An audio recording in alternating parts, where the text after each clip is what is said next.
Um defeito de cor. Capítulo 10, continuação. Ainá. A Sinhazinha era um pouco mais velha do que eu, mas a Ainá era mais nova e morreu cerca de 1 ano após a morte da minha amiga brasileira, depois de muito comer, beber e dançar na festa de batizado de um dos netos, filho do Aderonque. Morte em hora feliz, que aproveitou os últimos convidados da festa para emendar uma serenata a noite adentro, mas que quase não pôde ser agraciada com uma cerimônia católica. Eu não conhecia muito bem o padre que tinha ficado responsável pela missão católica em Lagos durante uma viagem dos meus amigos, e é claro que a Ainá tinha que morrer justo na ausência deles. O interesseiro só aceitou encomendar o corpo depois que prometia um sino novo para a catedral. E, além de tudo, a Ainá não tinha sido batizada nem recebido a extrema-unção, coisas que, segundo ele, tornam a pessoa um verdadeiro cristão. Mas a Ainá ia às missas, mais vezes e com mais devoção do que muitos batizados que eu conhecia, até mais do que eu, que também não sou batizada, apesar de ter ido para o Brasil. Supunha-se que todo brasileiro retornado era batizado, como mandavam as autoridades brasileiras. Talvez a dedicação da Ainá fosse até por isso, por ela não ser brasileira e querer viver entre nós, tendo que provar o merecimento. De qualquer maneira, fiz o que pude, providenciando para que ela fosse enterrada em Icoí, com direito a jazigo, placa e lápide cheia de desenhos e pinturas coloridas, com local para oferendas. Sei que ela aprovaria, e era o mínimo que eu podia fazer. Enfim, com a morte de mais uma amiga de longa data, eu estava ficando cada vez mais só, e talvez, por ter me queixado tanto, o ano de 1873 levou de volta os meus ibejis, que foram recebidos com grande festa, maior que a festa da partida. A volta. As primeiras pessoas que souberam da volta da Maria Clara e do João foram os missionários franceses de Ouidah, pois um deles tinha acabado de voltar de Paris, depois de se encontrar com a Maria Clara por lá. Era para ser segredo, inclusive para mim, mas ela provavelmente se esqueceu de avisar o missionário, e logo, a cidade inteira já estava sabendo. Assim que tomou conhecimento, e imaginando que eu já estava informada, a Jacinta viajou para Lagos, porque sabia que eu precisaria dela para preparar a festa da chegada, já que não tinha mais a Ainá. Tentei disfarçar a surpresa, mas não consegui, e fiz a Jacinta repetir várias vezes tudo o que tinha ouvido. Mandei um empregado até Ouidah para saber a data e confirmar se o navio ia chegar lá mesmo ou em Lagos.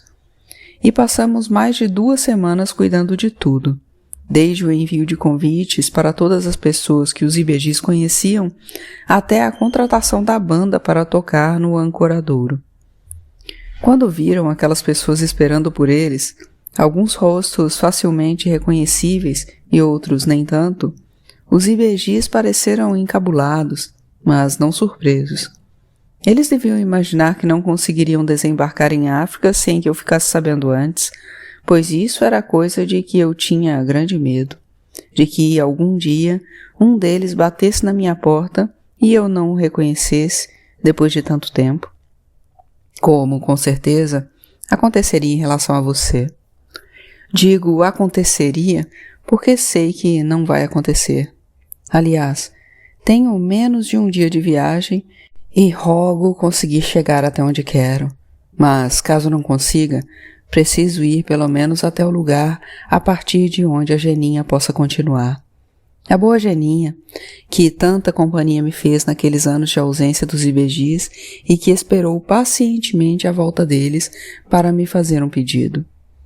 Quando já haviam se passado uns 15 dias que eu tinha meus filhos junto de mim, a Geninha nos chamou, a mim e a mãe dela, que ainda estava em Lagos me ajudando, e perguntou se podia entrar para a missão católica, onde já havia algumas freiras missionárias. Está certo que as freiras tinham chegado antes, 1 mês ou 2 antes, Mas eu deveria ter desconfiado que aquele era o sonho da Geninha, já que não tinha ido para a França com os IBGs. Eu deveria ter imaginado que ela queria continuar estudando, ou, pelo menos, que queria fazer algo melhor do que ajudar a cuidar de mim e da casa. Trabalho impróprio para alguém com a inteligência dela. Mais do que depressa, falei com o padre Clemente, que, inclusive, se mostrou muito grato por tê-la na missão. As freiras iam montar a nova escola, separada dos meninos, e precisavam de moças letradas que soubessem falar português e as ensinassem, para que elas tivessem como se comunicar com as alunas. Foi nessa escola que a Maria Clara começou a dar aulas, para logo em seguida pegar uma turma da escola dos ingleses também. Até então, nenhum mestre podia trabalhar ao mesmo tempo para os ingleses e os franceses, e ela foi a primeira, o que se justificava pelas minhas amizades e, é claro, pelo diploma e a experiência dela, além do conhecimento. Muitos padres iam até a minha casa ver os livros que ela tinha comprado em Paris e conversar sobre os tais filósofos de quem ela não parava de falar, sempre citando uma frase ou outra. Eu apenas olhava, cada dia mais maravilhada e orgulhosa. Minha filha estava uma mulher, na aparência e no jeito de ser, muito diferente da menina que tinha partido. Pela primeira vez na vida, ela parecia mais velha do que o irmão, que não tinha mudado muita coisa.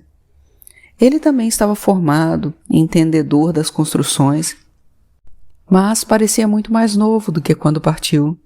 Voltou desenvolto, com novas maneiras, novo jeito de se comportar e se vestir, rindo mais, com mais prazer na vida. Eu gostava de ficar olhando para eles, tentando imaginar como teriam se dado as mudanças a cada dia, a cada semana, mês e ano. E em muitas noites cheguei a invadir seus quartos no escuro, como tinha feito tantas vezes quando eram crianças. O João não quis começar a trabalhar logo, como a irmã. Disse que estava cansado e precisava de uns 2 meses, durante os quais saía com os amigos, bebia muito, ia aos bailes e voltava tarde para casa.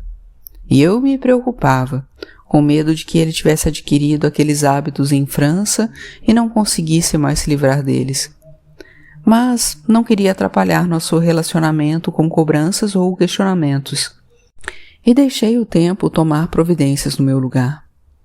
Eu sabia que podia confiar nele, no meu menino, que certo dia chegou para mim e disse que queria viajar, passar alguns dias em cada uma das obras que tínhamos em andamento para ver como os empregados trabalhavam, o que estava bom e o que precisava ser mudado de acordo com o que tinha aprendido. Ficou mais de 6 meses fora, e eu sempre recebendo notícias de onde ele passava, todos elogiando a capacidade e a personalidade do João, sempre cordial, sempre amigo de todos, sem fazer desfeita alguma por ser meu filho ou por ter estudado.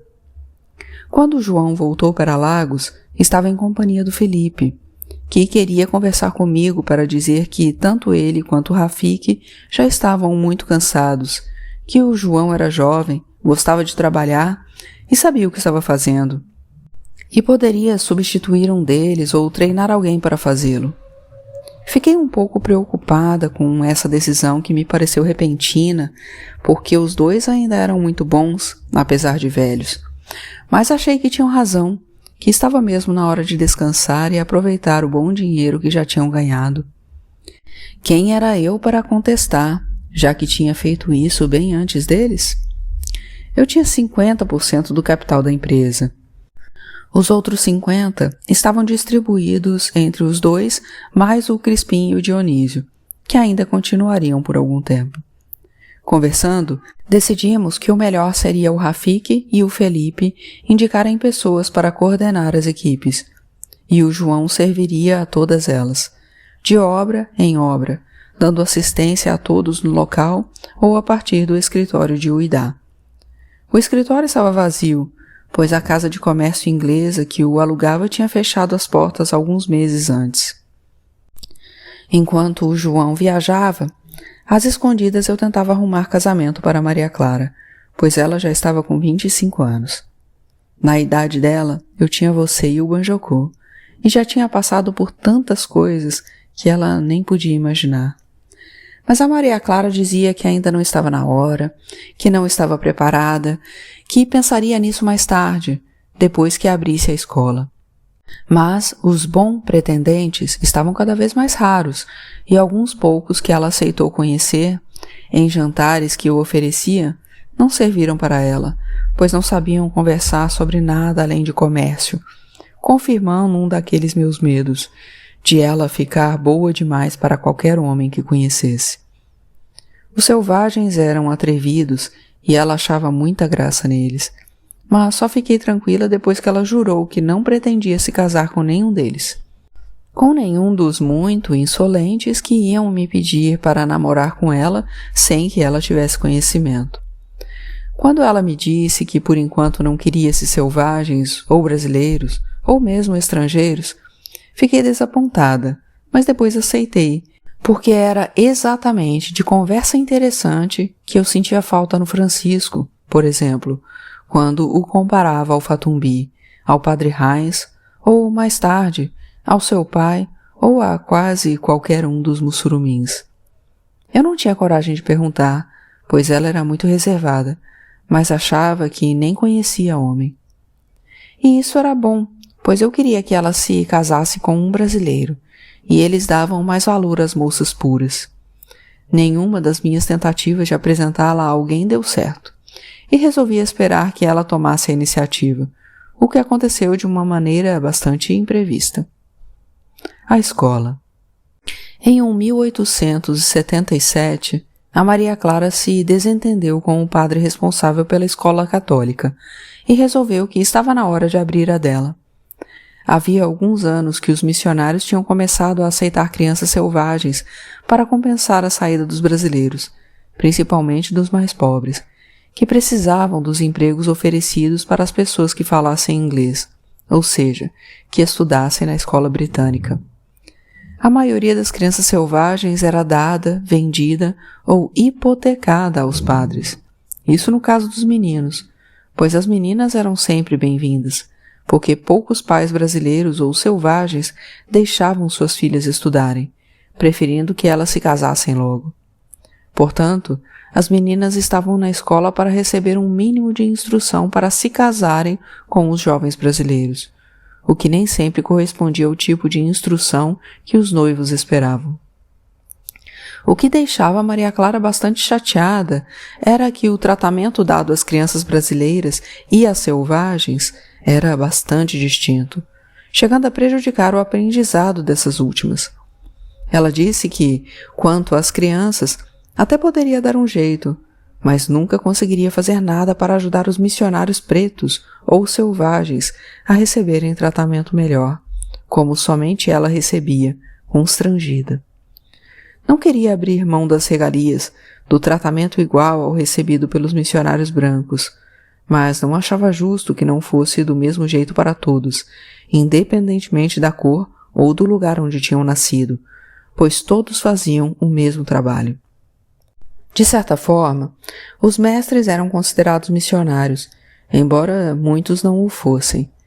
Mas nem todos os missionários eram mestres, e ser mestre também não ajudava em nada se fosse preto. Quando eu soube que a Geninha também estava recebendo tratamento inferior ao das missionárias francesas, resolvi interferir. Chamei os padres Boucher, Duret, Claude e Cordiot para um jantar e pedi que a Maria Clara levantasse a questão. O padre Boucher muito me decepcionou ao defender que os missionários selvagens não precisavam receber enxoval e alimentação iguais aos dos europeus, pois isso era um luxo para eles. Para o padre, eles deveriam permanecer o mais próximo possível das pessoas com as quais tinham que trabalhar, e o trabalho era catequização e conversão de selvagens, não recebendo nem meias, nem casacas e nem parasol branco, além de fazerem as refeições juntos com os alunos. A partir daquele dia, passei a gostar bastante dos padres Claude e Cordiot, que achavam que não deveria haver diferença, que os selvagens só teriam o respeito dos seus se fossem tratados do mesmo modo que os irmãos europeus, provando que era essa uma das intenções da religião católica, tratar todos de modo igual perante Deus. A discussão durou várias horas, com todos querendo explicar melhor seus pontos de vista, mas no final acabou prevalecendo a ideia do padre Boucher, e naquela mesma noite a Maria Clara comunicou sua saída.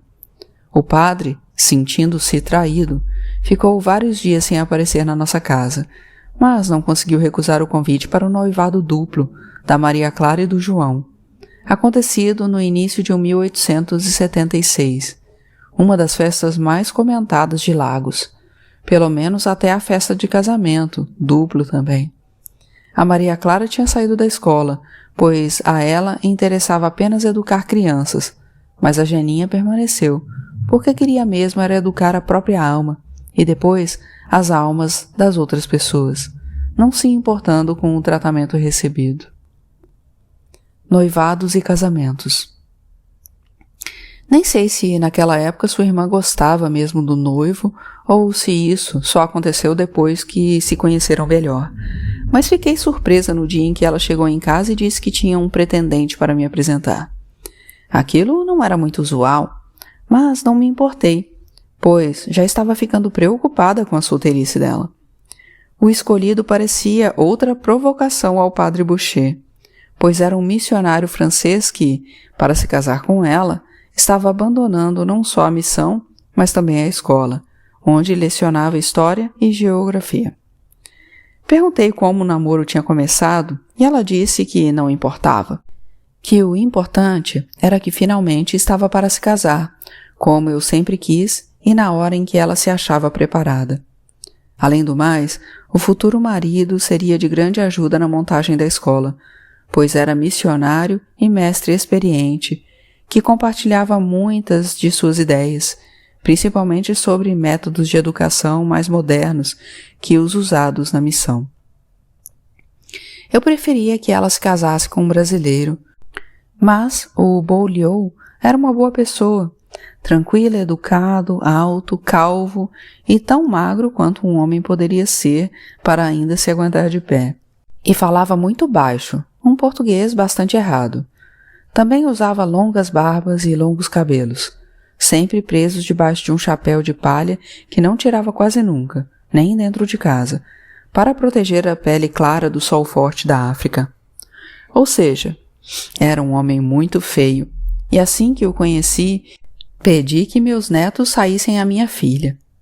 Quando as pessoas começaram a receber o convite para o noivado, muitos ingleses foram me visitar, com medo de que eu passasse para o lado dos franceses. Fiz questão de dizer que o Beaulieu tinha sido uma escolha da minha filha, que eu não tinha interferido em nada, o que causava grande surpresa a todos. Mas era verdade, e eu também não teria interferido se ela tivesse escolhido um selvagem, embora ficasse muito mais triste. Quando a Maria Clara comunicou ao irmão que pretendia se casar, ele comentou que seria uma excelente oportunidade para se casar também, mas que faltava o mais importante, a noiva. Isso era fácil de encontrar, principalmente porque eu era constantemente visitada por mães brasileiras em busca de noivos para suas filhas, pois o João era um excelente partido, o melhor da região. Elas não falavam diretamente, mas levavam consigo as meninas muito tímidas e bem vestidas, como se expostas em vidraças, e não paravam de enumerar as qualidades delas, para, no final, perguntarem se meu filho não pretendia se casar, se já tinha pretendente. Eu falava da importância do João, sobre ele precisar viajar bastante e não ter muito tempo para cuidar de família. Mas as mães insistiam, dizendo que gostariam que ele conhecesse suas filhas para conversar, pois a juventude precisava manter unida a comunidade brasileira. Ele achou engraçado quando comentei isso. E mesmo eu tentando explicar, não sabia quem eram as moças, pois todas as que conhecia da época em que tinha morado na cidade já estavam casadas. Então, sempre com a permissão dele e com a ajuda do padre Cordiot, selecionei algumas e as convidei para um chá, As mais bonitas, porque eu sabia que o João dava importância a isso, e mais inteligentes, porque ele ainda não sabia, mas provavelmente sentiria falta de alguém com quem conversar sobre coisas interessantes. O convite não se estendia às mães, e a Jacinta, que ainda não tinha voltado para Uidá, teve muito trabalho para impedi-las de entrar na nossa casa. Mais ou menos conformadas, elas formaram um grupo na praia e ficaram se provocando sobre as qualidades das filhas, sobre elas serem as mulheres perfeitas para um homem como o João, conforme a criada ouviu quando foi servir um refresco. Eu queria que as meninas conversassem a sós com meu filho, sem as mães, pois era assim que aconteceria depois de se casarem. A escolhida dele, uma brasileira de 15 anos chamada Isabel, a mais bonita entre elas, não era a minha preferida. Mas não falei nada para depois não ser culpada, caso alguma coisa desse errado. Diziam que o pai dela estivera envolvido com traficantes, e por isso a minha relutância inicial em relação à menina. Mas com o passar do tempo, e já durante os preparativos para o casamento, ela me conquistou com um jeito muito espontâneo e curioso. Com a minha ajuda e da Maria Clara, que tínhamos muito para ensinar, ela seria uma mulher bastante razoável. Logo que ficou tudo acertado com a família dela, que tinha Souza como apelido, apesar de não terem nenhum parentesco com o Xaxá, a Isabel foi passar alguns dias na minha casa. O João estava em Uidá e, portanto, receber a moça não daria margem a falatório, e ela aproveitou bastante todas as informações que dei sobre o meu filho, do que ele gostava e não gostava, o que ele pensava da vida, do que ele precisava em uma companheira. Ela ouviu tudo, calada, sem contestar, feliz por estar aprendendo e, com certeza, mais feliz ainda por ter sido a escolhida. Meus filhos também estavam sendo abençoados com bons casamentos, e eu me senti grata por isso. Pensava muito em você naquela época. Se tinha se casado e com quem, se tinha filhos, se era feliz. E sabe o que mais eu pensava? Se você ainda comia açúcar. Entre a escolha do João e a festa de noivado passaram-se menos de 2 meses, e o casamento foi marcado para 4 meses depois, do dia 27 de setembro. Os padres disseram que era um bom dia, em que se comemora o dia de São Vicente de Paulo, fundador da Congregação da Missão da França, que teve uma vida muito interessante, tendo sido inclusive capturado por piratas muçulmanos e levado para a África como escravo, mesmo sendo branco. Graças a Deus ele conseguiu se libertar e voltou a Paris, onde viveu fazendo muita caridade e obras das mais importantes, como a missão, além de ter sido confessor e orientador muito influente de reis e rainhas. Para o noivado foram convidadas poucas pessoas, umas 70, entre os parentes da Isabel e os padres, que representavam os parentes do Beaulieu.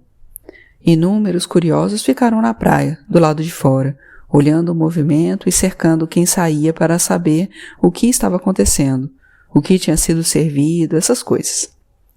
A festa de casamento também aconteceu na minha casa, com alguns móveis novos e muitos enfeites fabricados pelo Vanvan. Achei que a família da Isabel ia reclamar, querendo para ela a honra de receber. Mas nem tocaram no assunto e nem perguntaram se eu queria sugestões ou ajuda de qualquer espécie, inclusive financeira. Estranhei, mas achei bom, porque assim pude fazer tudo do meu jeito, já que a Maria Clara também não se interessou, mais preocupada com a montagem da escola em uma ampla casa que eu tinha comprado, mandado reformar e dado para ela e o Beaulieu como presente de casamento. Para o seu irmão e a noiva, dei a casa de Uidá, pois nunca mais tinha voltado lá e nem pretendia voltar. O João, para nos deixar mais do que preocupados, foi para lá e só apareceu 2 horas antes da cerimônia religiosa, quando mandamos tranquilizar a noiva, que estava se aprontando na casa dos pais. A cerimônia foi linda, celebrada por 3 padres e muitos irmãos auxiliares, na modesta catedral toda enfeitada com flores de laranjeira e de seda branca, iguais a umas flores que eu tinha visto na loja da Madame Finot, em São Sebastião do Rio de Janeiro. Aliás, elas foram feitas na França mesmo, encomendadas por intermédio de uma das missionárias de Lagos que conhecia missionárias de Lyon, que faziam flores para sustentar o convento onde moravam. Para a festa, um jantar. Apareceram todos os meus amigos, mesmo os que moravam mais longe, gente que eu não via há bastante tempo. Toda a sociedade de Lagos, Uidá, Porto Novo, Badagris, Agué, Abeokuta, Popô e de outras cidades das redondezas, todos muito bem vestidos e levando presentes maravilhosos. Fiquei bastante emocionada ao entrar na igreja levando meus 2 filhos pelos braços, um de cada lado. Enquanto a Isabel e o Beaulieu esperavam no altar, a cerimônia, apesar de dupla, foi a mais rápida possível, pois a igreja estava insuportavelmente quente. Quando chegamos em casa, havia uma multidão nos esperando e fiquei aflita, com medo de que a comida e a bebida não fossem suficientes. Mas a festa durou a noite toda e ainda sobrou muita coisa. Os convidados comeram, beberam, cantaram, dançaram e guardaram para sempre na memória uma das melhores festas de que já tinham visto e ainda veriam. Isso não fui eu quem disse, mas os jornais e os convidados mais importantes. Eu tinha gastado muito mais do que eu imaginava, muito mais do que o valor de uma boa casa, mas tudo foi da melhor qualidade. Desde os ingredientes usados para preparar as comidas, até as bebidas, os enfeites, as porcelanas, os cristais e a prataria. Muitas coisas que nunca mais voltei a usar por falta de ocasião à altura. No dia seguinte à festa, quando eu ainda estava às voltas com os convidados que tinham ficado para dormir, os 4 recém-casados seguiram para a lua de mel em Uidá, onde o Julião Félix de Souza emprestou para eles uma bela casa no bairro Brasil, chamada Licessa, a casa sob a árvore de Licé. Muito bonita, de bom gosto, ampla e confortável, com tijolos vermelhos e janelas envidraçadas, toda cercada de varandas sustentadas por balcões de madeiras tropicais. Poucos anos depois, o Julião seria nomeado o novo Xaxá, o 4º. Tenho que te contar um pouco dessa história desse Xaxá, mesmo que isso nos roube um tempo precioso, porque ela foi importante para mim. Eu a acompanhava com verdadeiro interesse, por intermédio do João ou de qualquer pessoa que chegasse de Uidá ou de Abomé. Não deixava ninguém descansar, até que me pusesse a par de todos os acontecimentos. O Julião foi o Xaxá de que mais gostei, e não apenas porque ele era um dos melhores amigos do João, mas também por ser homem de grandes ideias, muito trabalhador e justo. Embora tivesse quase recuperado a fortuna do pai, o primeiro Xaxá, fazendo o que ele também fazia e eu reprovava, o tráfico de escravos.